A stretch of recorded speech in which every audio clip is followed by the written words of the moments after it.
on their personnel, and our market was the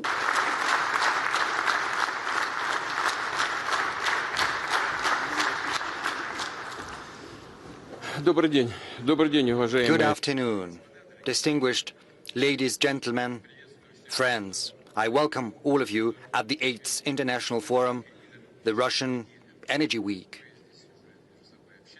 You are already having a discussion amongst yourselves, and you have a chance to familiarize yourselves with the positions of one another. It is hardly likely that I'll tell you something that you're not aware of, but I'll dwell on certain key points. Certainly, we are pleased to host in Moscow the heads of leading world companies, experts from the industry for a substantive, productive dialogue on developing the energy sector. This dialogue is of particular importance amid dynamic, profound shifts in the global market. And this is precisely this stage that our energy and service companies are at, as well as suppliers and consumers of energy resources and whole countries. In the course of my remarks, I will broach certain major trends of the modern energy sector, and I will certainly share our perspective on the challenges facing the global and the Russian energy sector. The first of which being the recalibration of the world energy connectivity. To a large extent, this recalibration is brought about by objective, natural causes. It's just new centers of economic development are popping up and consumption is growing over there. That's it.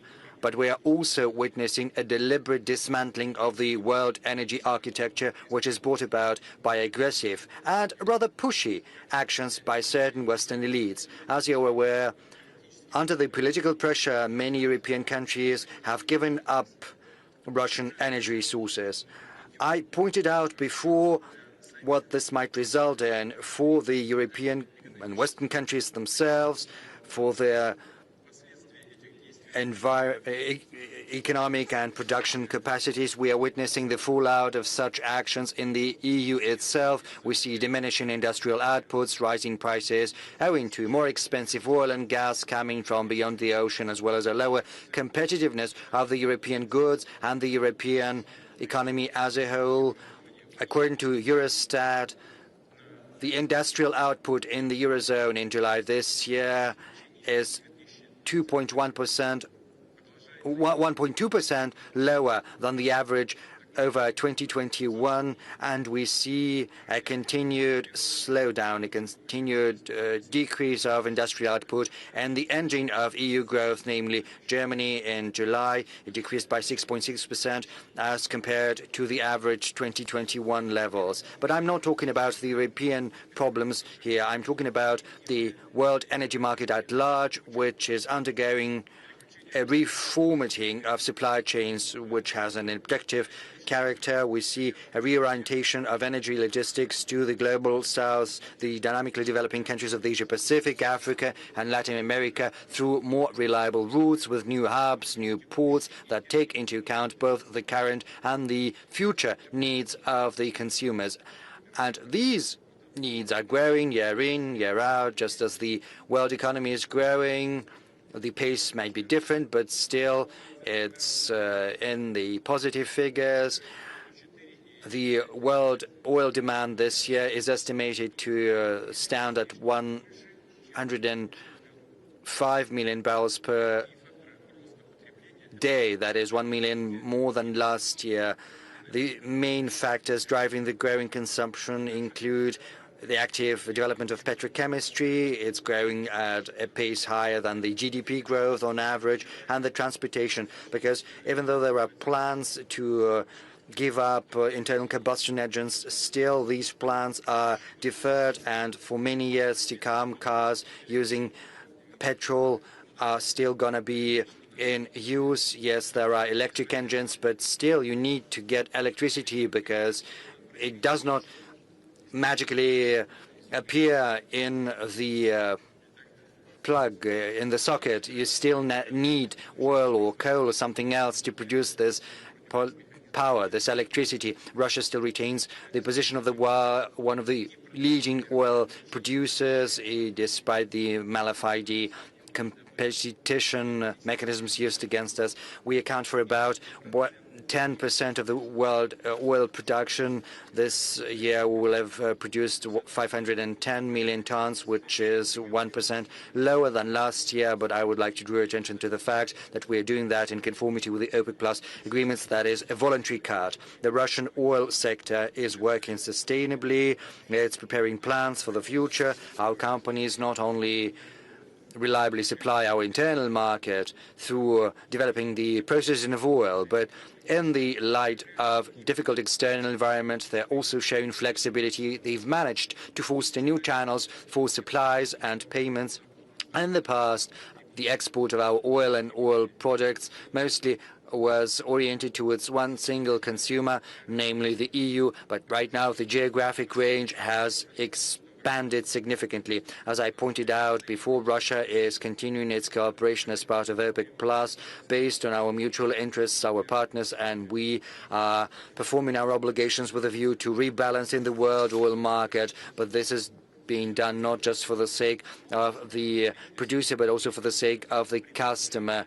And the results are already evident. We see the volume of supply in the market as well as the current prices. These parameters fit both the needs of the consumers and the producers. It helps launch investment projects and also creates an environment to ensure predictability in the global economy, and predictability in the oil market is probably one of the most important achievements we can boast of. As far as the world gas market is concerned, in that particular regard, the supply chains are shifting as well, and the reasons are objective. We see a steady increase in gas consumption in the Asia-Pacific, in the Middle East, and in Latin America, whereas in Europe, the gas demand is still at levels lower than 2019 because their industrial output is decreasing, so they don't need as much as they used to. It's as simple as that.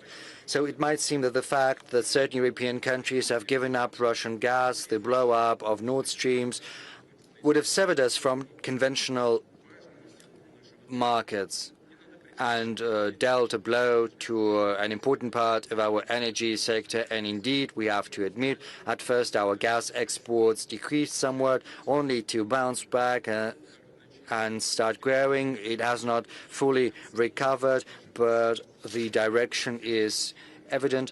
The move by the EU has only accelerated the shift in our priorities in favor of more promising, reliable clients. Countries know their interests and they act rationally based on those interests. Our gas companies provide these markets with reliable supplies, just as we have already and always done that in all of other directions and contracts. Together with our partners, we're working to expand the export potential of the Russian gas sector, and I'm not just referring to pipeline gas, but also to LNG supplies. At the same time, we are increasing our internal consumption of gas, which is of the utmost importance, in particular, and gas-based chemistry. There are facilities being built in the Volga region in Siberia, in the Russian Far East. We are also providing better supplies of gas to our settlements and cities. Over the last 5 years, we have built more than 100,000 kilometers of gas distribution networks, thereby propelling our level of gasification to almost 75%, and this level will only grow. To be more precise, the gasification level stands at 74.7% since 2019. It has grown by 6.1 percentage point. We're also continuing with the social gasification program. Over the last 4 years, almost 1 million households have got access to pipeline gas, and we expect the number to grow by another 2 million in future. 1,393,000 plots have been connected to the gas distribution networks. 988,000, almost 989 connections as been performed. And I would also like to point out that Russia has unique sources of gas. We retain a high level of production, but we have to work on this resource base, and we have to replenish it, including through tight gas. At the beginning of this year, I've instructed the government to draft a special program for the hub of our gas sector, N18G autonomous district. I would like to ask the colleagues to do that within the time frame defined and to launch this program as soon as possible. A couple of words about the coal sector. Despite negative forecasts by certain experts, coal still holds a significant share in the world energy mix. But there are clear regional distinctions we can observe. Whilst Western markets are decreasing their coal demand, Asian countries are, on the contrary, increasing the consumption of coal. But of course, it all boils down to economic efficiency of coal-based generation. But given the global economic center of gravity shift towards the Asia-Pacific, we can expect the coal market to remain important, significant for decades to come. Just as any market, it can be cyclical, and right now coal producers are facing lower prices. But amid these conditions, we are supporting our companies and their staff. We are also helping them with the restructuring of their loans. I would like to ask the government to keep following this situation and help the businesses recalibrate support measures, but the coal industry itself should raise its competitiveness as well as efficiency. Distinguished colleagues, the second major global trend is the growing role of power generation. In the next 25 years, electricity generation is expected to double, and 85% of additional demand is going to come outside the so-called developed economies and the countries of the global south, to be more precise. Russian power grid is one of the largest in the world. Our generation facilities has a total installed capacity at almost 270 gigawatts. And this tremendous complex is working reliably and without malfunctions. At the same time, we see certain local deficit of electricity, primarily in the regions where major industrial, transportation and logistic projects are underway. We need to cover this gap through development of power grids, updating generation equipment and commissioning new power stations. I'd like to highlight that the costs of energy companies should not be automatically transferred into tariffs to be shouldered by consumers. We need more agile solutions, including regulation novelties, managing demand for electricity, and mechanism of investment support in the fuel and energy sector. I expect that the government will provide us with proposals in this regard that we'll discuss during a separate meeting in the nearest future. I'd like to remind you about tasks to develop the retail market of electricity. Its conditions and tariff rate should be aligned both with the generation companies and consumers, households, organizations and enterprises. I'd like to ask the government to prepare as soon as possible the draft concept of development of competitive retail markets of electricity and capacity. I'd like to repeat it yet again. When there is affordable energy, it will necessarily result in modern production facilities and new economy sectors. It will attract flow of capital, technology, and talent. In September, during our meeting in Vladivostok, we discussed the drafting of fuel and energy mix for the Far Eastern Federal District of the Russian Federation. This systemic document considers the best sources of energy for each region, be that coal, gas, fuel, oil, or hydropower. It sets long-term volume for supply of energy in the Far East. I'd like to ask the government to define the hierarchy of the fuel and energy mix documents in the system of strategic documents of the country, and together with colleagues from the regions to prepare such energy mix drafts for all federal districts of Russia, and to use them as foundation to shape a modern system of digital management of energy supply for the regions. This system should consider use of different types of fuel and energy resources, the most efficient for each region of our country. Moving on, I have already mentioned it, that the Russian energy mix is one of the greenest in the world, and I'm sure that our Russian colleagues spoke about that. That means that the overwhelming percentage of power in Russia, that is 87%, is produced with minimal or zero carbon footprint.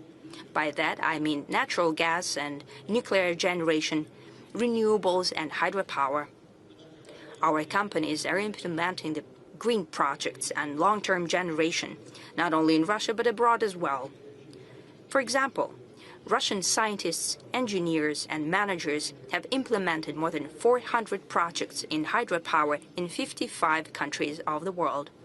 Rushydro, that is our leading company in the sphere, is building hydropower plants and water infrastructure by respecting environmental safety regulations and putting in place efficient and sustainable water usage. Impressive experience has been accumulated by our another high-tech leader, that is Rosatom. It owns about 90% of the global NPP market. About 90%. 110 energy units of Russian design have been built around the world. Russia is the only country in the world that has the competences across the whole nuclear chain. And by building abroad, we are not just erecting facilities, but together with our partners, we are creating the future of the energy sector and related sectors of the country. We are shaping a solid national talent pool, scientific and technological foundation for development of whole countries. That is our method when we are building NPPs in Egypt, Bangladesh and Turkey, and we intend to deepen our cooperation in nuclear power with global South countries and within BRICS. We're very active in this regard.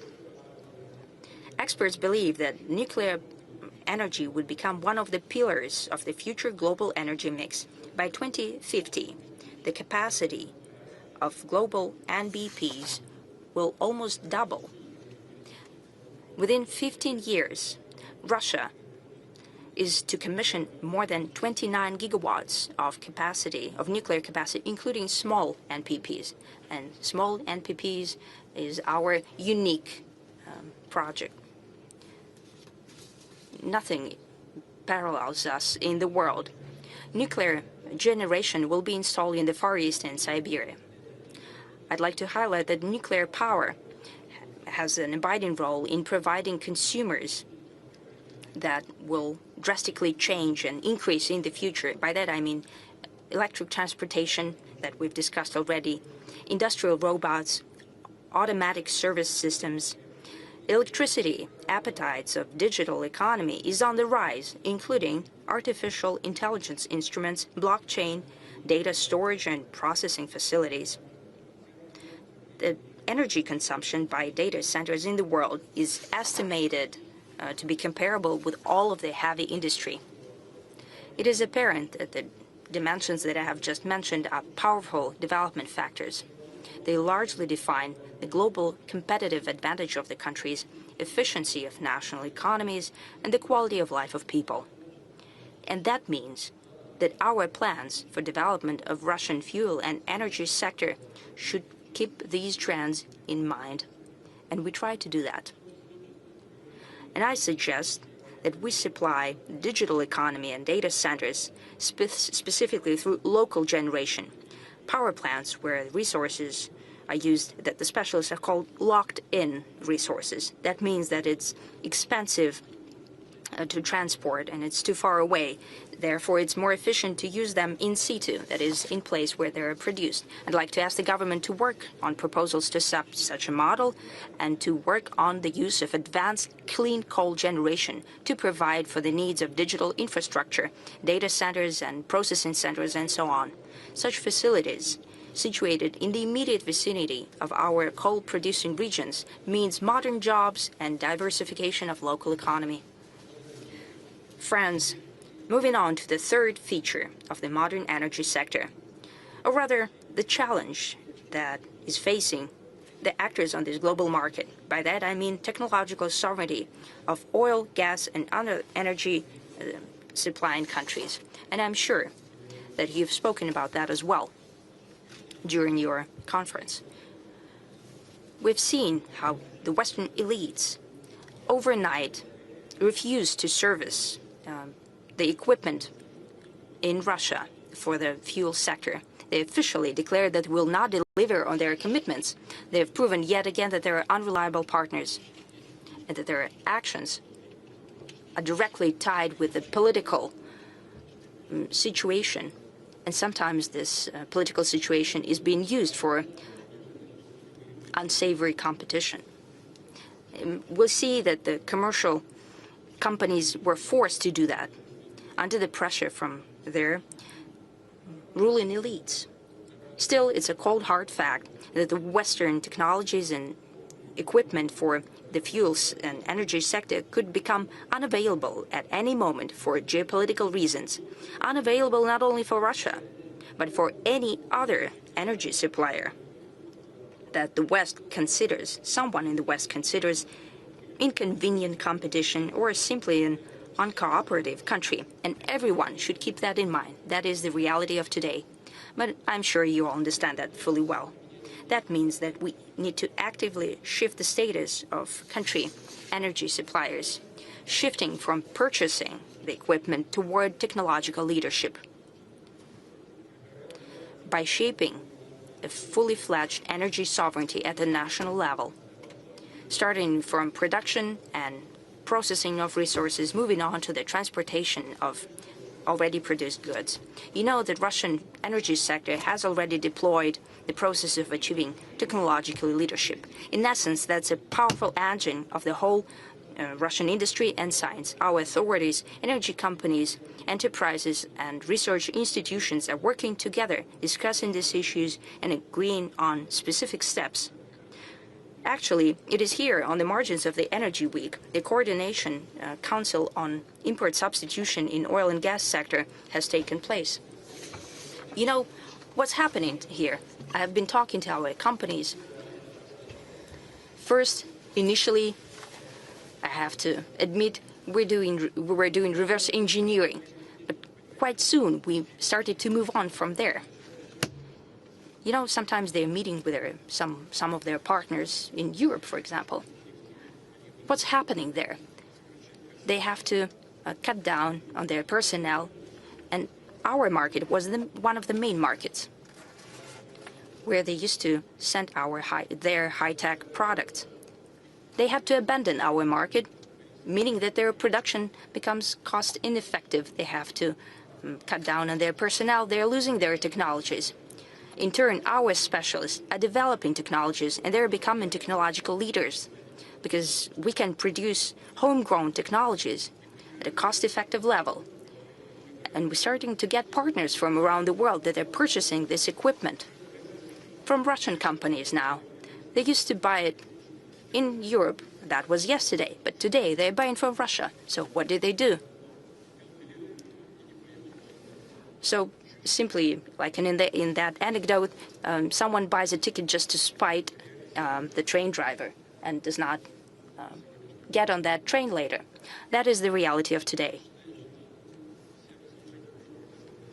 Domestic services are already covering the main demand for boron in Russia.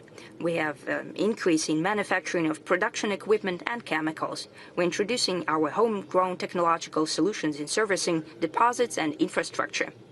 Many of the things that I've mentioned before was previously done by foreign companies. Now it is being done by our specialists. Russia has tremendous engineering potential and serious scientific and practical experience in our fuel and energy sector, which has been time-tested, that they have proven their efficiency in harsh climate and inclement weather. We have competence, experience, and best practices in order to achieve progress even in the most complex sector of energy landscape and to recover tight reserves, which is especially important for the oil industry.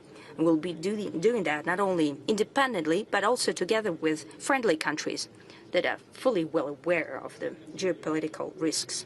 Russia is providing comprehensive technological cooperation of energy-producing countries free from sanctions and foreign pressure. A true partnership based on exchange of experience, knowledge, creating industrial alliances. And results of such a partnership will benefit everyone who's taking part in that work. You know, as for equipment, I've just spoken about it. And I was talking about nuclear power. And here, Russia is an absolute leader. We're independent from anyone. Everything done in the nuclear energy is fully implemented in Russia. And that will be the case for all types of energy sectors. In oil and gas equipment, the same will happen. Colleagues, business and expert communities are becoming more vocal in their opinion that the world is entering the era of energy realism. Reckless, and I would say irresponsible, steps of some of the Western elites have resulted in the fact that the priority is given not to the modalities of energy transition on comparison of emission volumes from different types of fuel. An ever more abiding and significant role is being played by the very access to fuel and energy, the grids and pipelines in place, and installed capacity of the energy systems.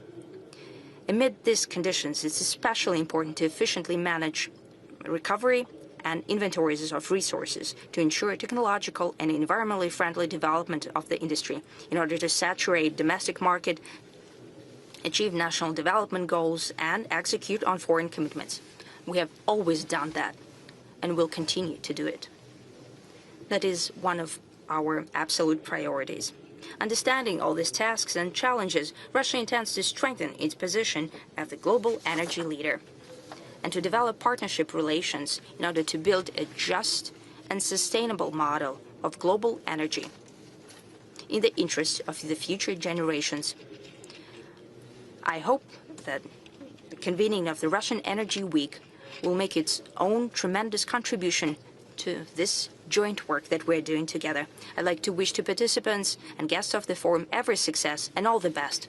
I'm sure that already a lot of many useful meetings have already taken place and many discussions have taken place. We're only happy that this is happening. It means that the goal, why we're inviting you here to Russia, is being achieved. Thank you. Thank you.